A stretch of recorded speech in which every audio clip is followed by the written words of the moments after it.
Hey guys, Brett Weiss here. Thank you so much for tuning in. I want to talk a little bit today about Regis Philbin, the legendary TV talk show host, TV game show host. He has passed away at the age of 88 of heart disease, and just until fairly recently, he was still super energetic and he looked great, and it is very sad to hear of his passing.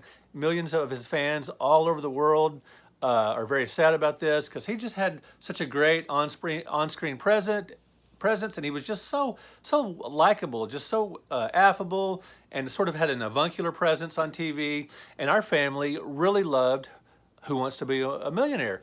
Now, in a minute, I'm going to talk a little bit about Regis Philbin's sort of largely unknown connection to early competitive gaming. But before I get to that, I want to talk a little bit about Who Wants to Be a Millionaire. Now, when my kids were little, we loved the show, like say in the early 2000s, and our kids would watch it with us, and they really enjoyed it. They liked Regis, and they liked the sort of progressive nature of the game, how the dollar amounts would get higher and higher, and the pressure would be on, to that possible getting $1 million. And the first couple of questions were typically very easy. So potentially, kids could know those first. And that used to kind of get on my nerves a little bit that the first questions were so easy because, duh, why not even bother with those? But I realized that's to, sort of break the tension and to help the contestants sort of feel at ease. And Regis did a great job of that as well, just making the contestant just feel at home. And he had a great rapport with the contestants, and that was awesome. He did such a great job. And if a contestant was just sort of guessing at a question but said that was their final answer, Regis would often have that sort of poker face where he wouldn't tell him right away. He would sort of leave him hanging. And he did that not in an annoying way, but just sort of in a fun, dramatic way. And he would either let them down gently or just, celebrate with them if they got the answer right. And so he made the show a lot of fun, and he will definitely be missed. In recent years, Jimmy Kimmel, or recently I should say, Jimmy Kimmel has been doing the show the past few months, sort of a reimagined version of the show. And he does fine, but Philbin, and I'm sure Kimmel would say this, you can't replace Philbin. He was just a legend in the industry, over 60 years, and just, a legend, has truly passed away for sure. Now, my family also enjoyed the PlayStation game. And this is not the largely unknown aspect of Regis's involvement with the video game industry. I'll get that in just a minute. But we did enjoy the PlayStation game. We had the second edition. The first edition of the game was not hosted by Regis, so we got the second edition. And it was a fun game, but it only had 600 questions, which was really disappointing.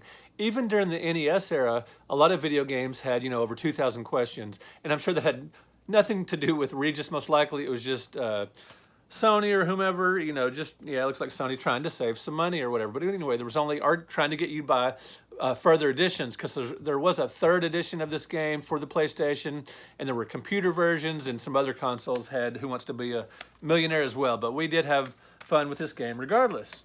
Now, very briefly, just to get to his sort of largely unknown Regis Philbin's history with early competitive gaming, sort of early esports, goes all the way back to 1978. As a Facebook friend of mine, Kat Despera, she is a acknowledged, widely acclaimed video game historian. She really goes back to the early roots of arcades and esports and all that kind of thing. Well, she posted on Facebook about Regis Philbin's involvement with TV Powwow, or just TV Pow, I should say.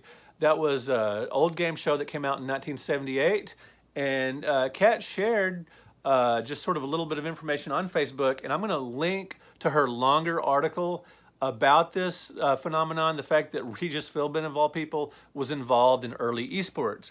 But briefly, I'll give you the brief lowdown. So Kat Despera said, she posted, Philbin Show, AM Los Angeles via KABC TV, debuted the first televised video game competitive game show in U.S. history. The show was TV Pow. The year was 1978. And then she goes on. Here's the brief. In 1977, television syndicator Marvin Kempner pitched his idea for a televised video space shooter game show to his buddy Regis Philbin, who was connected to an LA morning show.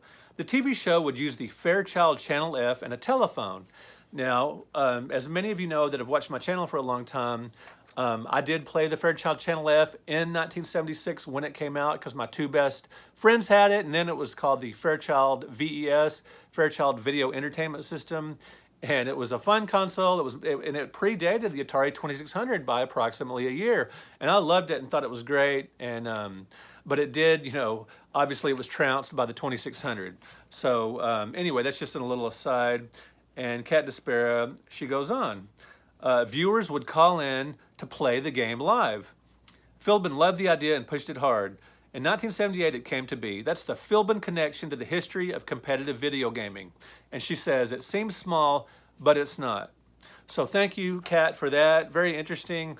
I'm going to post links to YouTube clips of TV Pal and to Kat Despera's longer article about TV Pal and about Philbin's connection to that, and just more about that really interesting game show that used the Fairchild Channel F of all consoles. That's absolutely fascinating. So click on those links in the description. All right, guys, thank you so much for watching the channel. Thank you for subscribing. I really appreciate it. And, RIP Regis Philbin, a legend in the industry. We will talk to you guys later.